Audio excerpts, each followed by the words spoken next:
Alors, je suis ici et je m'appelle Sylvia. Ici, c'est Marie-Pierre, ma sœur aînée, et Béatrice, ma sœur aussi aînée. Mais on avait très très peu de différence. Alors, pourquoi ce tableau? Ou plutôt, pourquoi toute la série? Parce qu'il y a eu une nombreuse série. Pour Balthus, je crois que c'est la série la plus longue, puisqu'il y a 8 tableaux, 5 tableaux avec les 3 sœurs, et puis 3 tableaux indépendants. C'est toute une histoire. Mon père était marchand de tableaux, et c'était un très bon marchand de tableaux.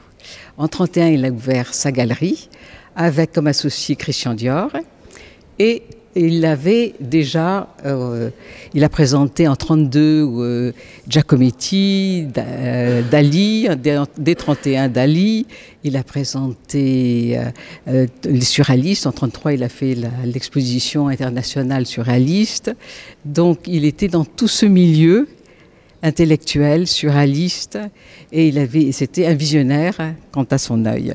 Mais il est mort en 1938. Et il s'occupait aussi de Balthus depuis 1936.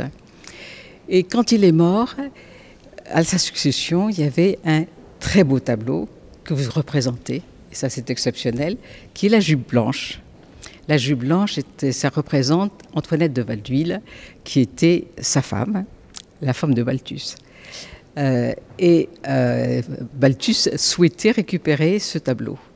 Alors maman lui a dit, mais prends-le, il n'y a pas de problème, mais quoi en échange?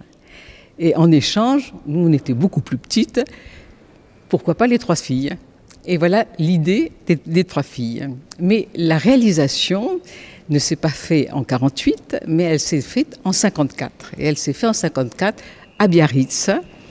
Balthus a écrit et on a réuni.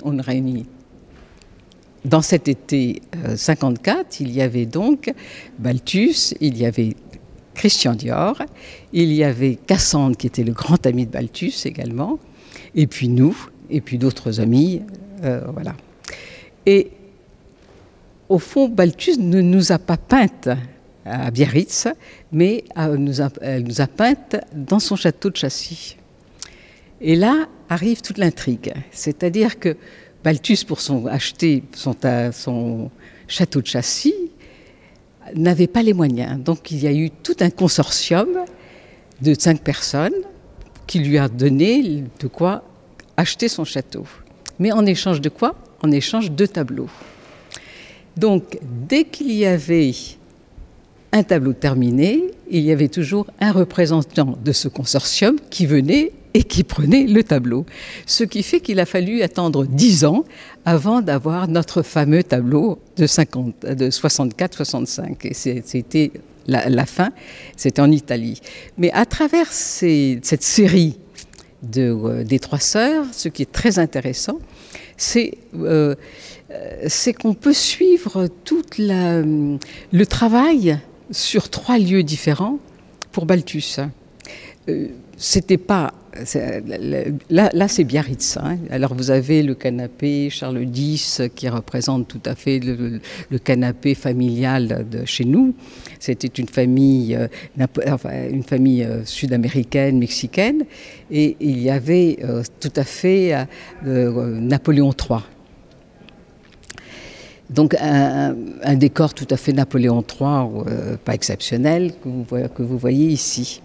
Il a fait pas mal de tableaux justement avec nous. Alors, on reconnaît cette période-là parce que moi je suis toujours ici à gauche, la lumière venant d'une fenêtre qui se trouvait là.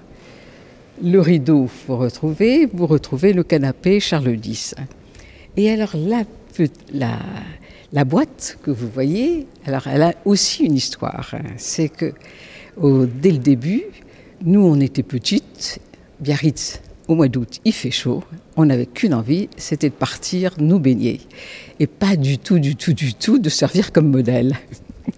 Ce qui fait que Christian Dior, voyant ça, s'est dit, il faut absolument que je fasse quelque chose pour calmer Balthus, parce qu'il ne va pas pouvoir les peindre, il ne va pas pouvoir prendre les croquis, etc. Et il a eu l'invention de nous offrir à chacune d'entre nous des belles boîtes de chocolat de chez Dedin, qui est un pâtissier extraordinaire. C'est un des meilleurs pâtissiers. Je vous recommande Dodin Caramel à Biarritz, c'est exceptionnel. Bon, alors grâce à ça, nous, petites filles, on était un petit peu tranquilles. Dès qu'on avait envie de s'agiter, on regardait le chocolat et hop, on se calmait un petit peu. Voilà un petit peu l'histoire. Balthus n'a jamais fait de série. C'était pas dans sa mentalité, c'est venu après.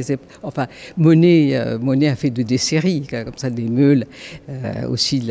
Mais Balthus, non, c'était pas l'idée des séries. Par contre, c'est une série, on peut considérer ça comme une série, avec à chaque fois un tableau différent de nous trois, les trois sœurs. Voilà l'histoire. Et c'était dans une scène différente chaque fois, chaque tableau? Non, pas du tout. Les croquis ont toujours été pris à Biarritz. Hein. Mais à partir de ces croquis, il a refait on voyait que le thème l'obsédait. Parce qu'il a fait aussi des thèmes où on voyait qu'il travaillait aussi sur le rêve. Voilà. Hein. Donc, il y a des dessins où il y a moi sur le côté et puis il y a le rêve à côté. Donc ça c'est... on voit que pendant 10 ans, il pense... Il était dans d'autres cadres, il était à Châssis, on voit le canapé, il y a une autre version avec le canapé de Châssis, et on voit aussi à la Villa Médicis le mur du salon qui est repris et qui est intégré dans cette série. Alors que nous y étions pas. Hein, mais ce qui est exceptionnel pour Balthus, c'est qu'en fin de compte, 11 ans, 12 ans, 13 ans et demi, est-ce que vous arrivez à voir l'âme fondamentale de la personne? C'est difficile. L'adolescence, c'est toujours difficile. Et il est arrivé. Parce qu'en fin de compte, moi c'est vrai, après je suis restée tout le temps avec des livres. Et à 11 ans, là, il a pris quand même un élément qui après été constitutif de ma nature, mais qui n'était pas présente à cette époque-là. Pour ma sœur Marie-Pierre, c'était quelqu'un de très rayonnant et de très social et de très entreprenant. Et elle est au centre. Et pour Béatrice, on la voit avec sa raquette de tennis, parce qu'elle faisait beaucoup de tennis. On pensait qu'elle allait être championne de tennis. Et on la voit faisant différentes choses. Et alors là, elle est toujours représentée différemment. Hein, là, elle ouvre la boîte de chocolat, mais autrement, elle peut être aussi une version où elle lit, il y a une autre. Enfin, c'est l'enfant qui joue. Hein. Là, c'est plus riche peut-être dans la panoplie des enfants. Voilà.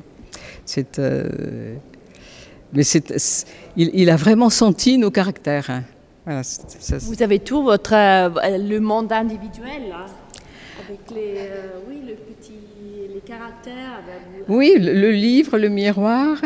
Et bon, Béatrice, le chocolat, ça c'était pas tellement belle, le caractère de Béatrice. Elle est devenue designer, elle a travaillé avec Cassandre et elle a travaillé à Bâle. Elle a travaillé pendant 2 ans à l'école de Bâle, vous voyez, donc, comme graphique, etc. Donc c'était pas tellement le chocolat, c'était plus moi le chocolat qu'elle. Balthus, il vous a parlé de ce qui était intéressé ou c'était une situation silente? Non, c'était une situation de silence, mais c'est quand même lui qui a choisi nos robes. Hein.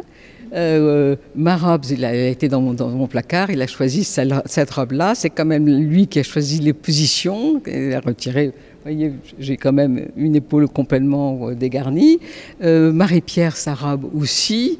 Et c'était souvent des robes de Christian Dior. Pas parce que c'était Christian Dior, mais parce que c'était comme notre oncle, hein, Christian Dior. À la mort de papa, il s'est occupé de nous comme si on était... Il n'avait pas d'enfant et il a été très proche de maman et de nous. Il était très généreux et voilà. Donc on a des poupées faites avec des petites robes de Christian Dior, etc. Donc on a été très gâtés de ce côté-là. Super, merci beaucoup. Vous voulez ajouter quelque chose? Vous avez dit plein de choses. Alors moi, ce que je voudrais juste rajouter, c'est que Balthus est un très, très grand peintre. Que c'est un homme qui avait un sens de l'humour extraordinaire. Il disait toujours à quoi on n'attendait pas. Il avait une beauté incroyable, c'était un félin. Et c'était quelqu'un de très tendre. C'était vraiment quelqu'un de très tendre, très fort en amitié. Et son obsession, c'était la peinture. Je crois qu'à chaque fois où qu'il aille, son obsession, c'était la peinture, c'était la lumière. Et cette lumière était essentielle pour lui. Voilà. Et merci pour cette exposition qui réunit la lumière et la peinture. Voilà, merci.